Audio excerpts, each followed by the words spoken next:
Well, it's been a while, and bam, what is it? It is a box. I might be only in town for a little bit before I head back to exile in Adelaide, but I couldn't resist getting some stuff sent over while I was in town and all the sales are on, because it is still Spendtober. Well, it's a little late for Spendtober, but the sales are still on, luckily. And I was able to pick up some goodies. Ya blam! Okay, so the first one is Beyond the Threshold expansion for Mansion of Madness. This isn't going to be a very exciting opening, really. Eldritch Horror, the Dreamlands expansion, which is a big box expansion with a new map.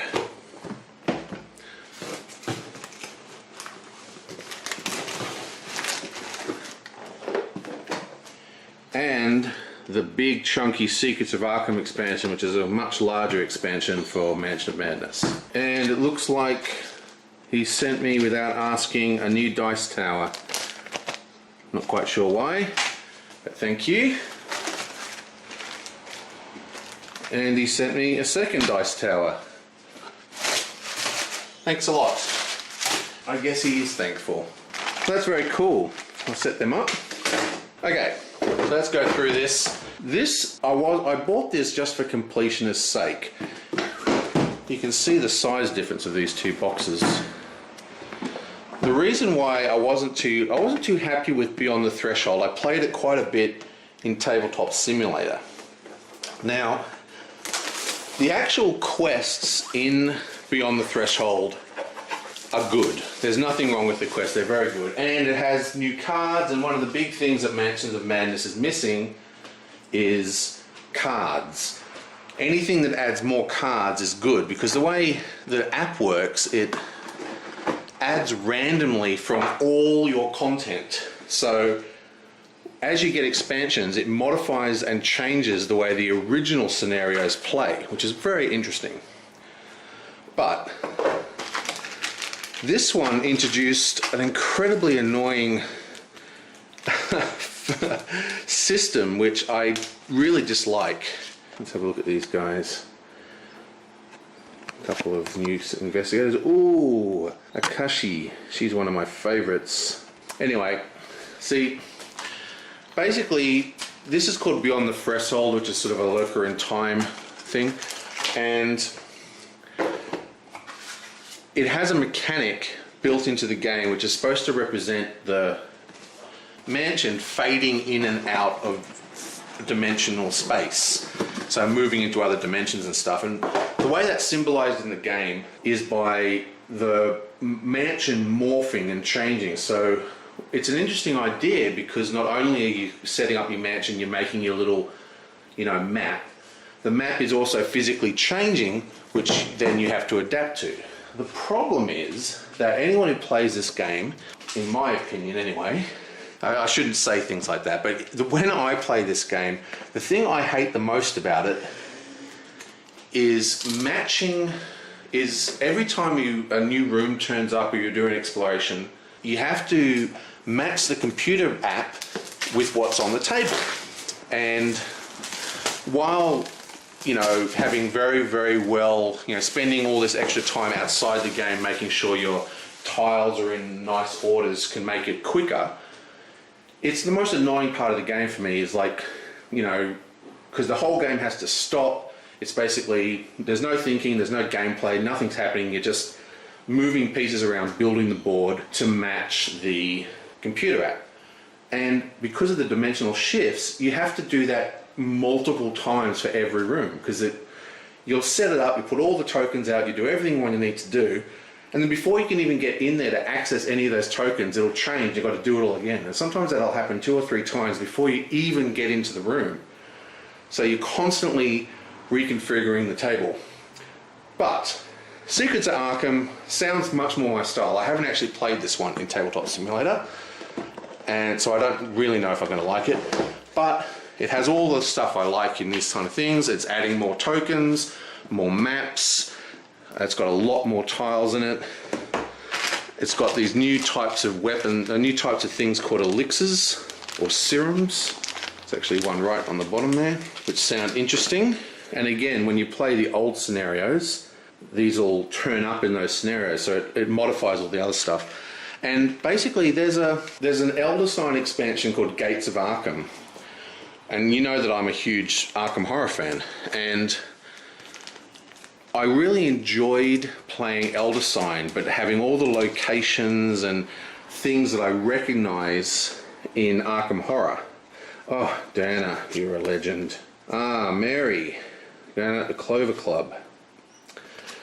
Yeah, so I really dug the way Gates of Arkham and Elder Sign kind of reminded me of Arkham Horror. It is my dream somehow to combine all these games into one game with a custom rule set. So you like play on the world map in Eldritch Horror, but when you go to Arkham, you actually go physically to the Arkham Horror game board of the map, and then inside the buildings of Arkham Horror, you have the Mansion of Madness content. I'll probably never get round to doing it, but that's sort of like my dream custom scenario. Anyway, so I really wanted to give this a go because I really like the idea of going around in Arkham, and also thought it would be a good opportunity to pick up the first expansion as well, just for completionist's sake. Now we have Eldritch Horror. This needs no introduction. Now you may know I'm pretty vocal about much preferring Arkham Horror to Eldritch Horror, but that doesn't mean I don't think Eldritch Horror is a bad game. Well, I actually have said that. The thing about Eldritch Horror is that so many people like it. Like, I do prefer Arkham, but this is the game I can get to the table. And the guy in my game group recently played it with me, and he absolutely fell in love with it.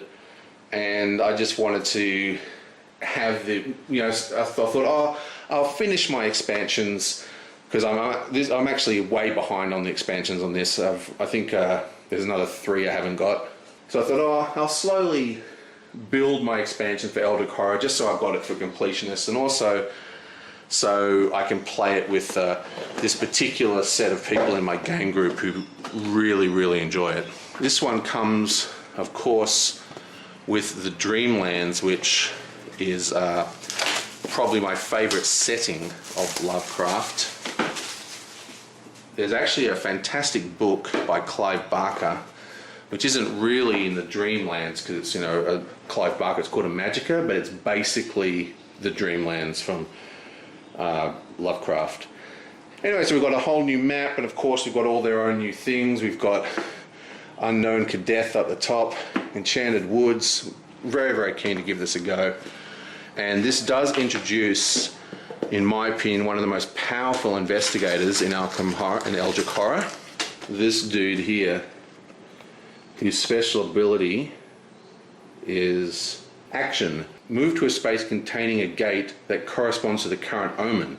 During the encounter phase, you may spend 1 focus or 1 sanity to encounter a gate on your space as if there are no monsters on your space. So why he's so powerful, in my opinion, is that he can just teleport all over the board using his magical powers and just close gates. It means you no longer need to worry about having a player, on gate closing duty, but kind of moving all over the place and having to travel. You can just set that, okay, that player, you're on gate closing duty, solve all the gate problems, and we'll deal with the monsters and the rumors and stuff. It allows you to divide the team very efficiently. He's a very strong character. Okay, so let's have a look at these things. So what's going on with the channels? As you probably know, I haven't been posting a lot of content to this channel, and it's because, for those of you who don't know, I'm still in Adelaide, and I'm going to be in Adelaide. The project that I've moved down there to work on is actually wrapping up sort of early next year. Now, they're probably going to ask me to stay for the next project, but I doubt I'm going to. It depends how much they offer, I suppose. So the chances are that I'm coming back into Sydney next year, and then this channel is going to resume the normal kind of business. I haven't been I've been sort of trying to punch out some videos while I'm down here in Sydney for my holidays. So I'm doing this kind of quick, easy to do dice games, nothing mega and heavy and it's going to take, a month to film kind of thing. But I still have the digital channel, which goes very strong. Making the digital content doesn't appeal to some people, but it appeals to plenty of others. And it is just not even in the same ballpark of easy. Like filming with the camera, there's all the editing and fiddling with the sound and syncing and lighting, and it takes hours and hours and hours. But doing it in the digital thing, you literally just play it and hit record while you're playing it. So quick. So there's actually a huge amount of content flying up on my digital channel if you're interested in that. I'm currently doing a popular playthrough for the Seventh Continent, and I recently just finished like a 30 video series on Star Trek Mage Knight, Trek Knight or Star Trek Frontiers or whatever. So that is over at my other channel called Tragic's Desktop, and this one is obviously Tragic's Tabletop, and the link to that is at the top of every video. So if you look at the the description of this video, there'll be a link to there if you want to go over and check out the digital content as well. I'm going to be starting up a series there where I'm going to be building decks for Lord of the Rings. So I'm going to build the deck in Lord of the Rings, and then with luck I'll be able to play it live on this channel. But then all the deck building and construction is going to be on the digital channel because I use digital tools. So the idea is just to separate the two channels. But I will be back soon, and once I'm back in town, back with my collection, I'm going to start up some of the longer, deeper games. I really want to get Fortune of Glory and Touch of Evil down on the table for you guys. I want to boot up Eldritch Horror again, get some of the classics out, you know what I mean, rather than doing some of the more obscure kind of games that I've been kind of getting into a bit recently in real life. Anyway, so they're the plans for that, and that's about that.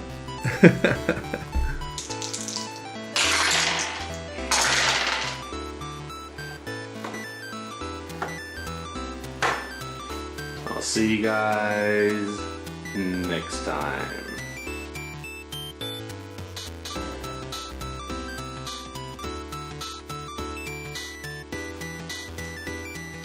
You suck! You're very hard to build.